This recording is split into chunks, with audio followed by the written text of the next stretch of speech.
Hello, everybody. I hope you all are doing very well. So am I. Guys आज का जो अपना video रहेगा वो पाथवे रहेगा आपका to clear CA final examination in November 2026। वो सर क्या रहेगा इसमें, कैसा रहेगा, सब बताता हूँ। गाइस हर एक सक्सेसफुल रिजल्ट के पीछे तीन चीजों का हाथ होता है: revision, proper strategy and related approach.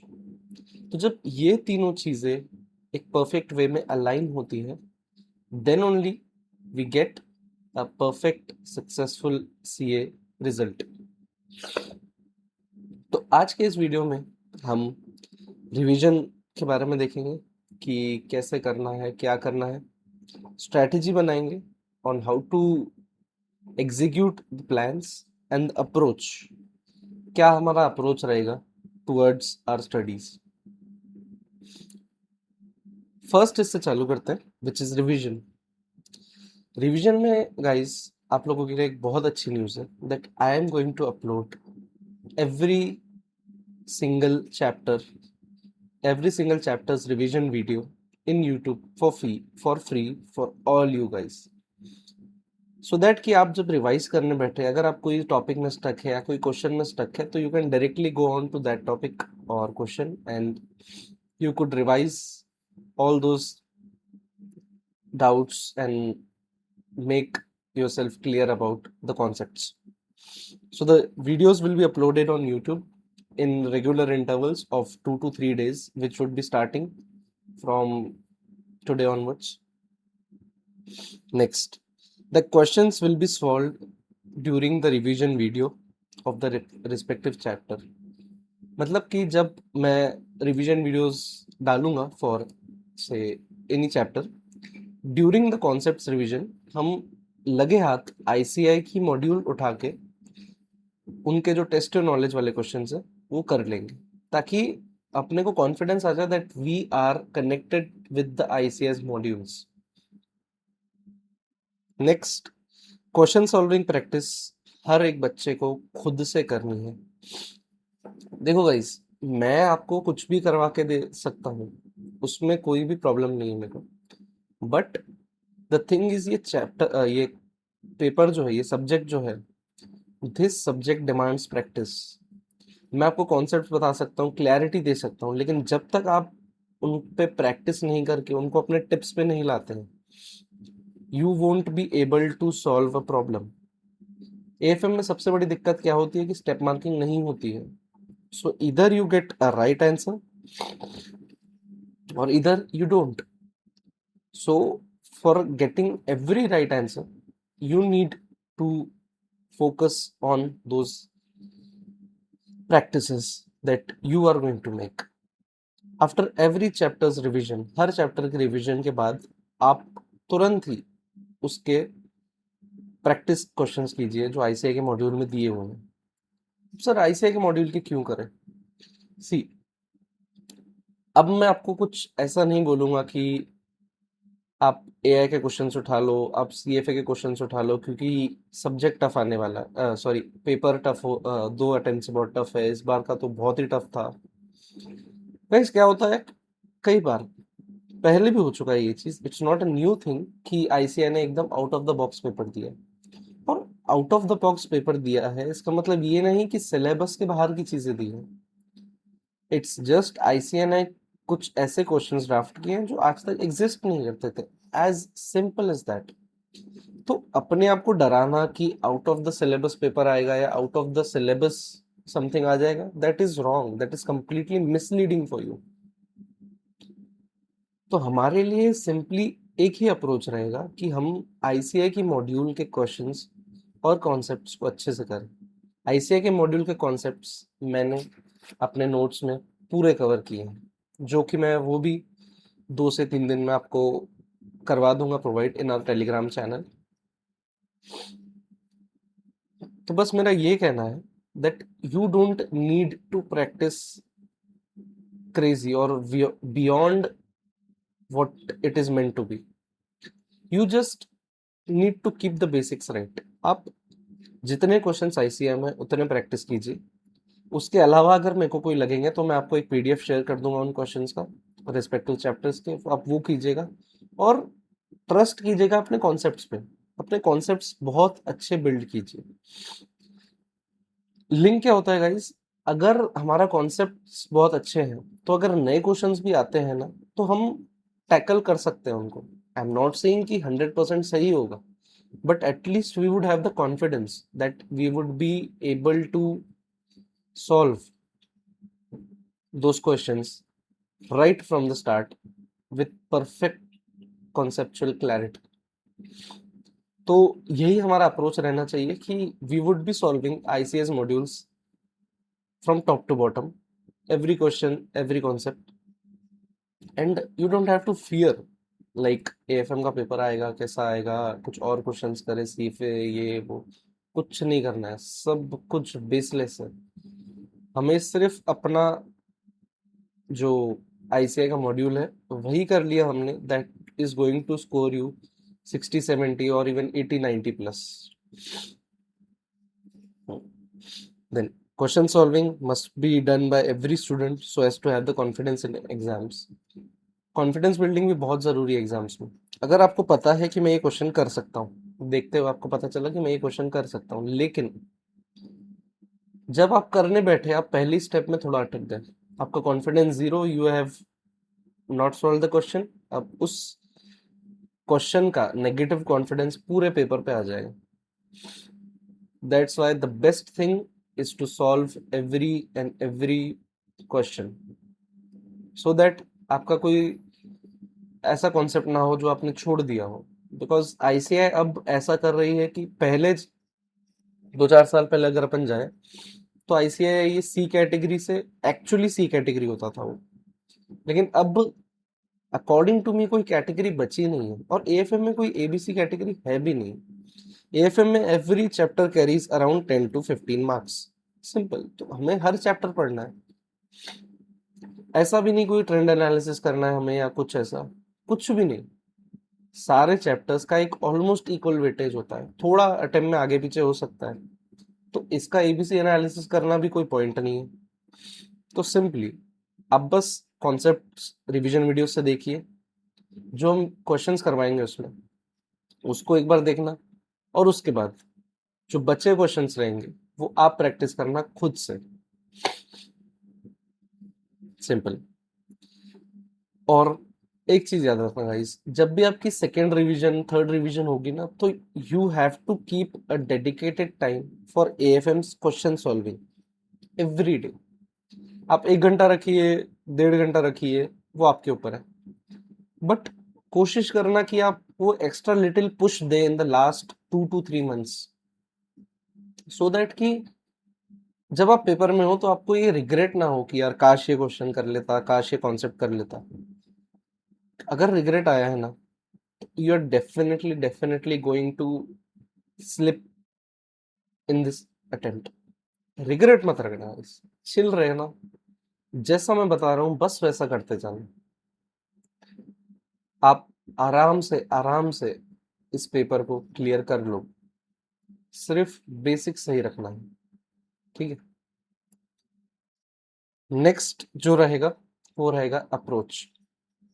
अब रिवीजन वीडियोस तो अपन ने देख लिए, क्वेश्चंस भी देख लिए, नेक्स्ट अप्रोच क्या रहेगा, how to start the revisions of AFM by on our own. तो अप्रोच में सबसे पहला पॉइंट ये है that you have to watch the revision videos alongside start solving the questions of the respective topics। क्या होता है ना गाइस, अगर आप सोचोगे कि मैं पूरा एक चैप्टर करता हूँ और फिर क्वेश्चन सॉल्व करूंगा, तो उसमें क्या होता है, एक फ्लो नहीं मिलता आपको। फॉर एग्जांपल आपने सिक्योरिटी वैल्यूएशन का जो first valuation of equity shares, उसमें डिविडेंड बेस्ड मॉडल देखा, तो आपने डिविडेंड बेस्ड मॉडल पढ़ा और उसके साथ साथ ही आपने क्वेश्चन सॉल्व किए, तो आपका ना कॉन्फिडेंस डेवलप हो जाता है और उस कॉन्सेप्ट पे क्लैरिटी डेवलप हो जाती है कि हमने ये कॉन्सेप्ट पढ़ा और उस कॉन्सेप्ट से रिलेटेड क्वेश्चंस भी देख लिए, तो हमारा प्रैक्टिकल इम्प्लीकेशन भी ऑन पॉइंट है, सिंपल। तो साथ ही साथ आपको क्वेश्चन करते जाना है, क्वेश्चन से डिले मत करना। एएफएम में जो एक बड़ा गेम चेंजर होता है वो होता है कि आपने क्वेश्चंस की प्रैक्टिस की है कि नहीं। क्वेश्चन देखते ही आपके माइंड में एक मैप हो जाना चाहिए। क्या मैप हो जाना चाहिए? द कॉन्सेप्ट्स, ताकि आपको एक कॉन्फिडेंस डेवलप हो। मैं बताता हूँ, मेरे टाइम पे इन एएफएम आया, स्कोर्ड अराउंड 68-70 मार्क्स। तो मैंने क्या किया था, मैंने जिस टीचर से पढ़ा था उनका मेरे को कंसेप्ट बुक का चप्पा चप्पा पूरा पता था। तो जब भी कोई क्वेश्चन आता था, my mind directly mapped in that concept from the concept book. तो क्या होता था कि एक कॉन्फिडेंस आता था कि यार अगर मैं ये इतना याद कर सकता हूँ तो ये क्वेश्चन सॉल्व करना कौन सी बड़ी बात है, वो भी कर लेंगे। सिंपल। माइंड मैपिंग करना बहुत जरूरी है with concepts and the questions.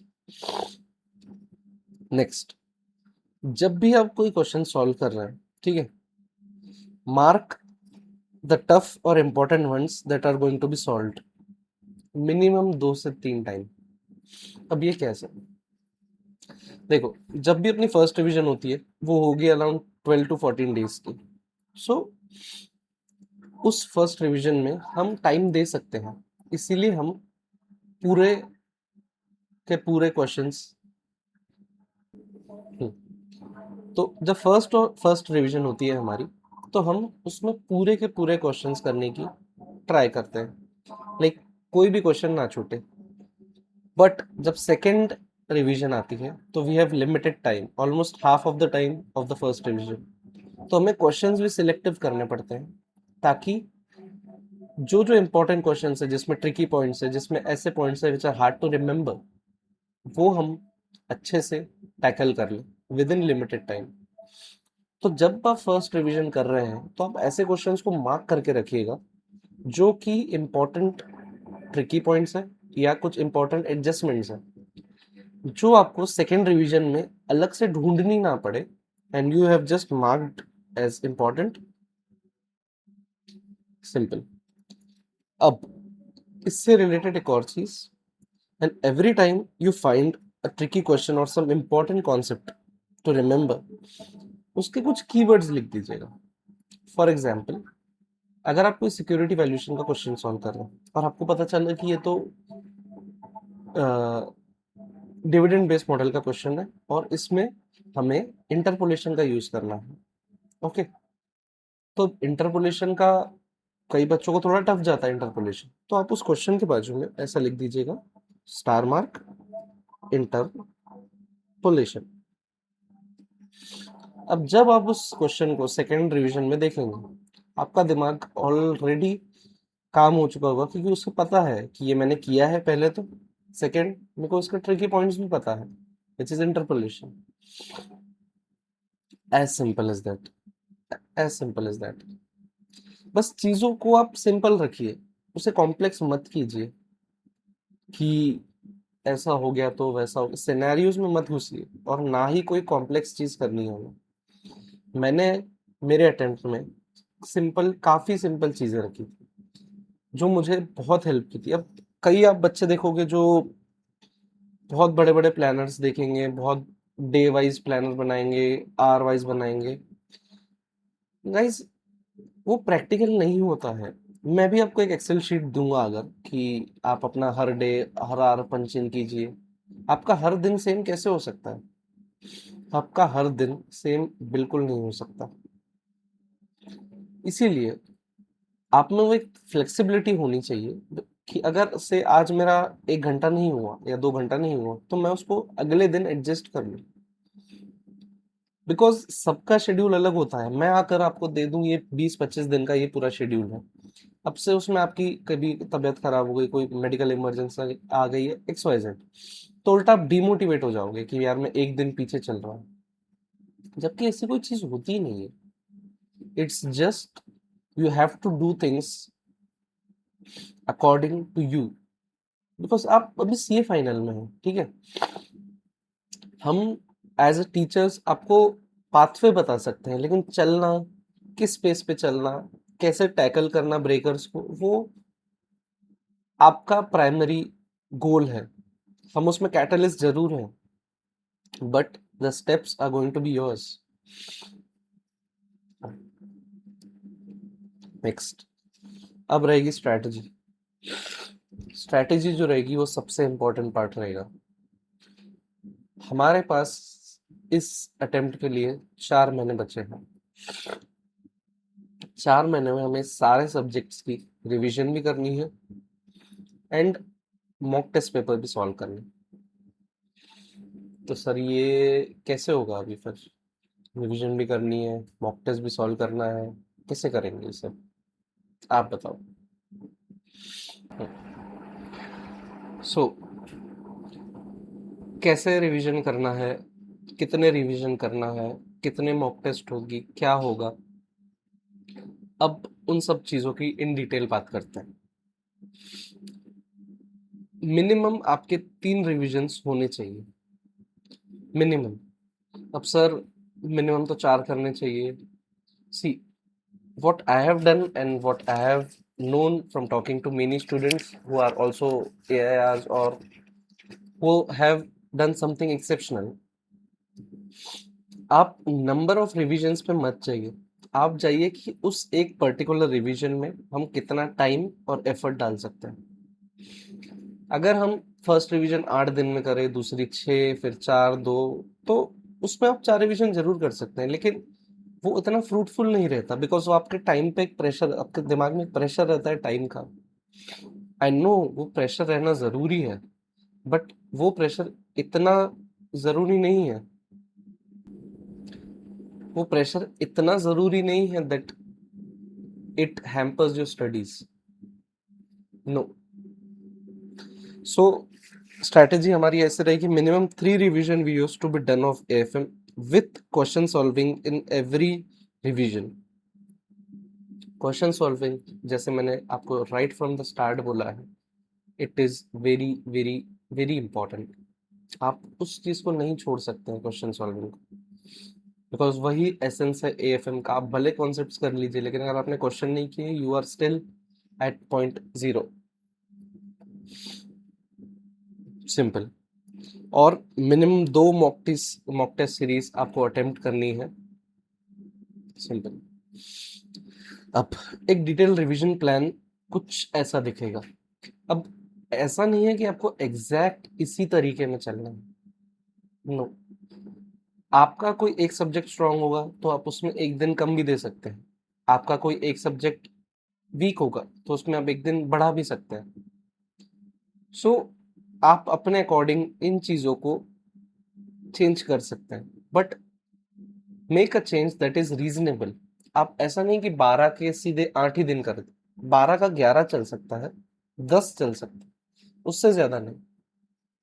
Got it? तो पहला रिवीजन अपन देखते हैं, that revision 1 should be done in 12 days। Okay, अब इसका भी एक डिटेल ब्रेकडाउन करते हैं अपन कि number of hours to study per day is 12 hours a day. Guys ये बेयर मिनिमम है, मतलब ऐसा नहीं है कि एआर वालों को इतना पढ़ना चाहिए या नहीं। अगर आप सीए फाइनल के बोथ ग्रुप्स दे रहे हैं तो 12 hours is a minimum that you need to study in a day, because that is going to make your efforts, your preparation rock hard. So 12 घंटा आप एक दिन में पढ़ रहे हो for 12 days, that's total revision for one subject is 144 hours। अब मैं इस चीज में बिलीव करता था कि when you are doing the revision, आप फर्स्ट रिवीजन जो है वो आप एक सिंगल सब्जेक्ट की कंटिन्यूअस 12 दिन एक ही सब्जेक्ट पढ़ना आप अवॉइड कीजिए। उसका भी रीजन बताता हूँ क्यों। कहीं जब आप एक ही सब्जेक्ट 12 दिन लगातार पढ़ते हैं ना, तो आपका माइंड उसी उसी चीज को देख के बहुत उब जाता है, बहुत दिमाग खराब हो जाता है कि यार वही एएफएम एएफएम एएफएम कर रहा हूँ। प्लस एक साइकोलॉजिकल चीज भी होती है कि जब आप बीच में रहते हो, ले 7 लेट्स से 8th और 9th डे, और आपको दिख रहा है कि that you have not done enough, तो आपको एक सेल्फ डाउट भी आने लग जाता है कि यार मैंने 10 दिन दे भी दिए, एएफएम तो हुआ भी नहीं अच्छे से। इससे अच्छा तो 2 सब्जेक्ट कर लेता। तो इन सारी चीज़ों को कंसिडर करते हुए व्हाट आई वुड से कि आप एक दिन में 2 सब्जेक्ट कीजिए। 2 से ज़्यादा भी मत करना because that would be too hard for you to remember. But 2 subject is something I would recommend to every student. मैंने भी अपने टाइम पे किया था and it was very, very fruitful. 2 subject 12 hours a day which gives 6 hours per subject. Okay, अब assuming 2 subjects done in a day, every day 6 hours of AFM. So AFM revision with one more subject would be done in 24 days.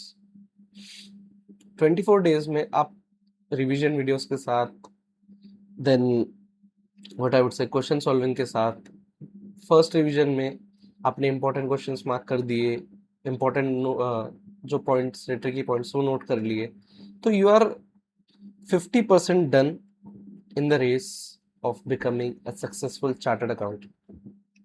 Okay, 50% is done, guys. अब आगे 50%।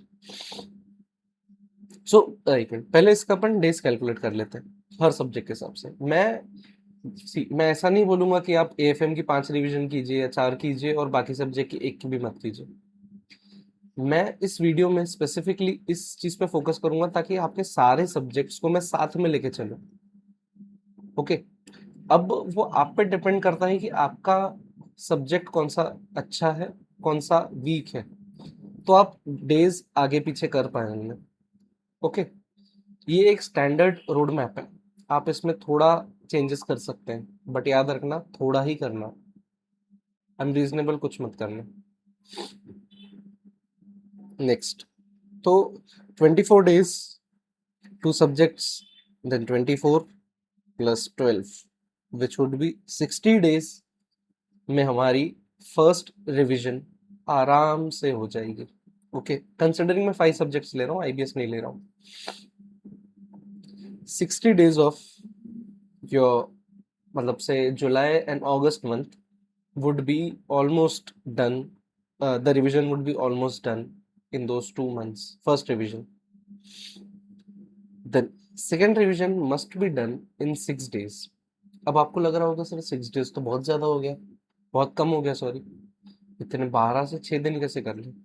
तो बस आप एक चीज अपने दिमाग में रखना कि जो चीज आपने 12 दिन में करी है वो आपको 1.5 दिन में करनी है। तो कैसे होगी वो? Step by step, step by step, step by step reduce होके 12 से 6 दिन करेंगे, फिर 6 से 3 दिन और 3 से 1.5 दिन। Simple.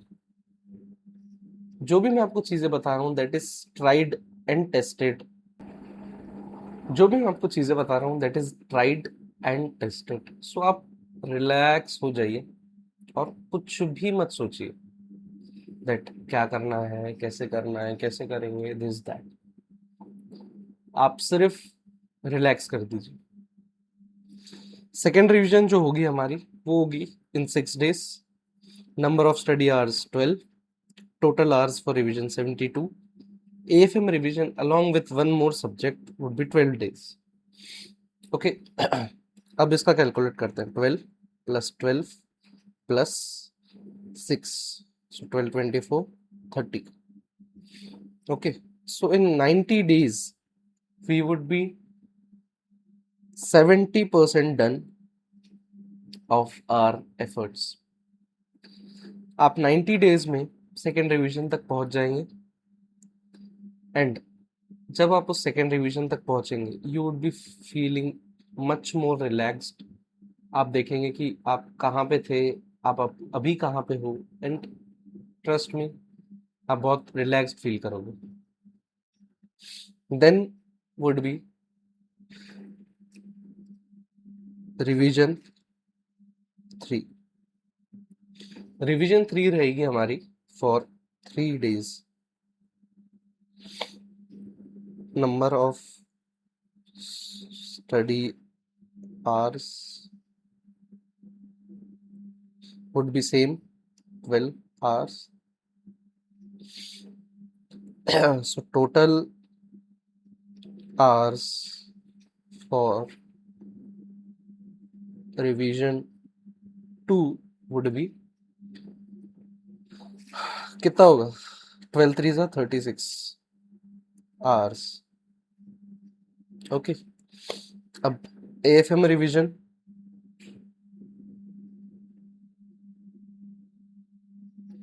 with one more subject would be 6 days. This would be it. अब इसका कैलकुलेट करते हैं. 6 days for one, 6 days for two subjects, 6 days for two, and 3 days, 6 for 12 and 15. Okay, so ऊपर के 90 days प्लस ये 15 days which would be 105 days. अब in July and August first revision, September second revision and October के mid तक you have done the third revision also, almost 13 to 15 of October. So इस point पे आके आपके concepts clear है, आपके questions की अंडरस्टैंडिंग क्लियर है, आप खुद को उस बिलीफ में रख पाओगे that I am going to clear this attempt. अब सर क्या भी हम एकदम ऐसे कॉन्फिडेंस में रहेंगे कि हम क्लियर कर लेंगे? आप कॉन्फिडेंस में तो जरूर रहोगे, लेकिन अब इस कॉन्फिडेंस को एकदम रॉक हार्ड करने के लिए हमें टेस्ट सीरीज भी देनी पड़ेगी ताकि हम उस पेपर के माहौल प्रेशर का एक एक्सपीरियंस कर सके, ताकि हम जब पेपर देने जाए तो वो हमारे लिए नया ना हो. That would be something, it's just like हमने 2 मॉक टेस्ट सीरीज दी, तीसरी देने चलते. It's as simple as that. Okay, अब से 13th, एक सेकंड, 13th to 15th अक्टूबर तक आपकी 3 रिविजन्स हो चुकी हैं. पेपर है from 2nd of November. So FR के लिए, एफआर रिवीजन के लिए we need to keep 5 days. That is the bare minimum for FR. So 28, 29, 30, 31, 1, 5 days done. So 27th would be the last day for us to do any kind of revision or to attempt any kind of mock test paper. Okay, 27th October. अब इन 2 दिनों में almost 14 दिन का gap है. Okay, 13 से 27 अक्टूबर के बीच में, उसमें हमें 2 मॉक टेस्ट देनी है for 5 subjects whole, which would be around 10 days. अब हमारे पास टाइम नहीं है, इसलिए हमें हर एक दिन एक मॉक टेस्ट पेपर सॉल्व करना है ताकि हमारा टाइम का गैप ना पड़े. सो हर दिन आप कोई भी, क्या बोलते हैं, एक पेपर अपना चूज किया. तो आप ऐसा मत कीजिए, आप सिंपली जैसा हमारा पेपर चलता है FR, AFM, then audit, DT, IDT, इसमें एक series, then again repeat of the same series. Okay, अब जब आप 27th ऑफ अक्टूबर को 100% आपके एफर्ट्स के साथ इन पूरे प्लान्स को फॉलो करेंगे, you would be standing pretty clear of what you are going to do in the exam. और आपको पता रहेगा कि मैं क्लियर करने ही वाला हूँ. Exam is just a formality that I have to give to become a chartered accountant. अब आपके लिए एक बहुत बहुत अच्छी गुड न्यूज़ है. मैं आपके लिए एक रिवॉल्यूशनरी टेस्ट सीरीज लॉन्च करने वाला हूँ. अब सर रिवॉल्यूशनरी टेस्ट सीरीज क्या होगी? रिवॉल्यूशनरी टेस्ट सीरीज मतलब, इन द टेस्ट सीरीज आपने जो भी अब तक टेस्ट सीरीज दी होगी, जो मैंने भी दी थी, इट्स जस्ट आपका पेपर आप सबमिट करते हैं, आपको पेपर चेक करके मिलता है और थोड़ा एनालिसिस मिलता है कि आपको इसमें सही करना है, उसमें सही करना है, ऐसा. The test series which I am going to provide is first, वो एक पर्सनलाइज्ड टेस्ट सीरीज होगी। अब सर पर्सनलाइज टेस्ट सीरीज क्या? जस्ट इमेजिन विराट कोहली जब एक वूप का बैंड पहनता है तो उसमें उसकी बॉडी की जितने भी माइन्यूट से माइन्यूट चीजें हैं वो सारी आ जाती है। तब जाके वो उन सारी माइन्यूट चीजों पे वर्क करके अपना 100% दे के इंडिया को इतनी ग्लोरी दे पाता है। In the same way my test series is going to be that whoop band for you. अब पर्सनलाइज्ड क्यों? क्योंकि हर एक स्टूडेंट की ना हर एक चैप्टर वाइज हर एक सब्जेक्ट वाइज एक कैपेबिलिटी होती है। सिंपली एक कमेंट छोड़ देना that you have to work on this, you have to work on that, it's not gonna work. So I have done an extensive research on how the remarks should be done and how the message should be conveyed to students so that उन्हें कभी भी ऐसा ना लगे कि अब ये तो पता चल गया कि सही करना है लेकिन कैसे सही करना है। That is something which is a plus point of our test series. So आप जब एक टेस्ट सीरीज पेपर सबमिट करोगे उसमें सबसे पहले आपका जब पेपर चेक होगा उसमें एआई का एक एनालिसिस होगा। क्या एनालिसिस होगा? That what the answers have you written. For example आपसे अगर पूछा गया कि व्हाट इज द सीएपीएम, वैसे ऐसे तो कोई पूछेगा नहीं बट से हाइपोथेटिकल एक क्वेश्चन आया व्हाट इज सीएपीएम, तो आप सीएपीएम में लिखेंगे required rate of return, then equity risk premium, formula लिख देंगे आरएस वाला। ओके, अब आपने ये 3-4 चीजें लिखी।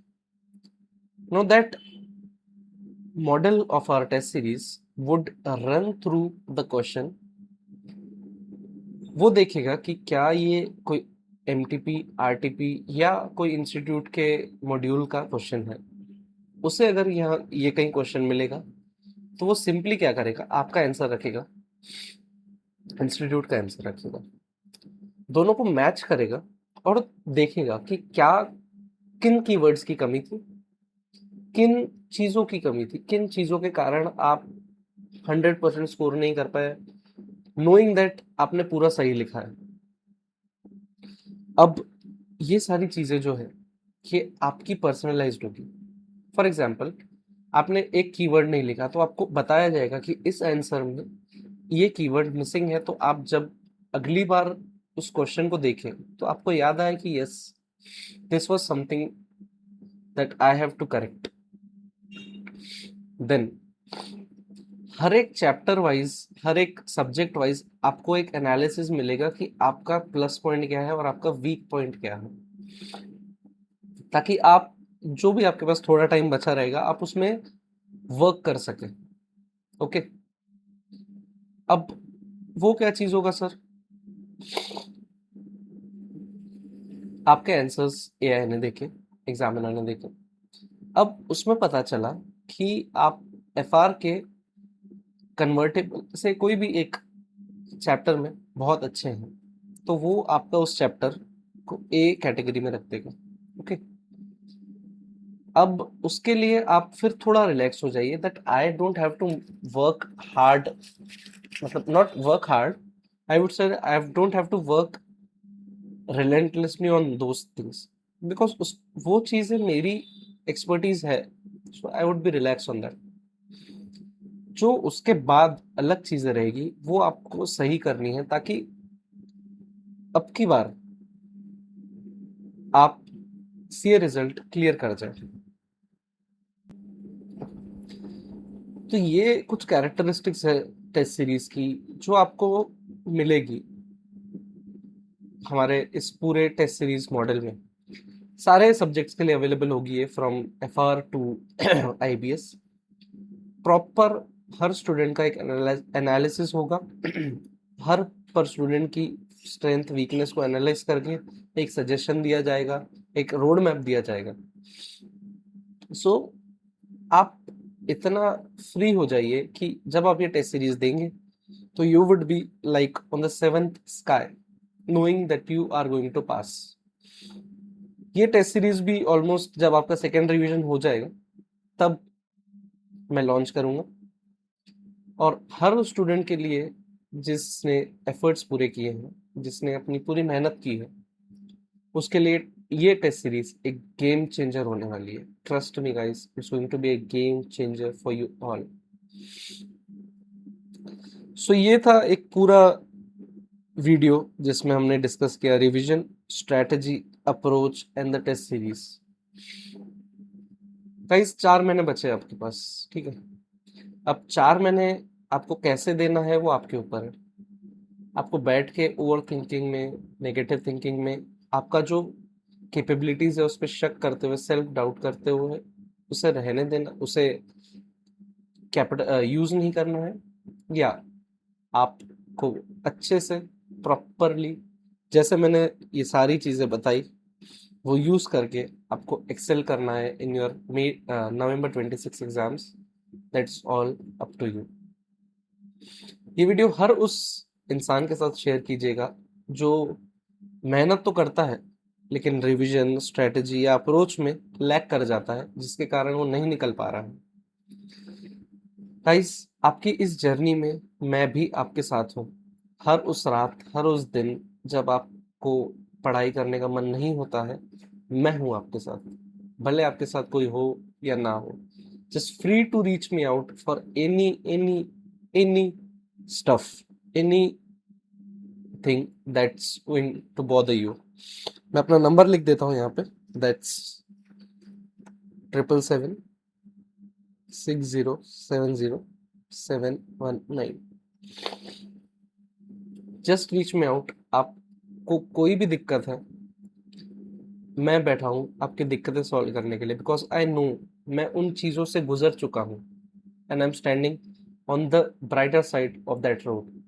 तो just relax, always ask and clear out the things for your clarity, and make sure you make a promise to yourself कि मैं इस attempt में CA बन के रहूँगा, चाहे जो हो जाए।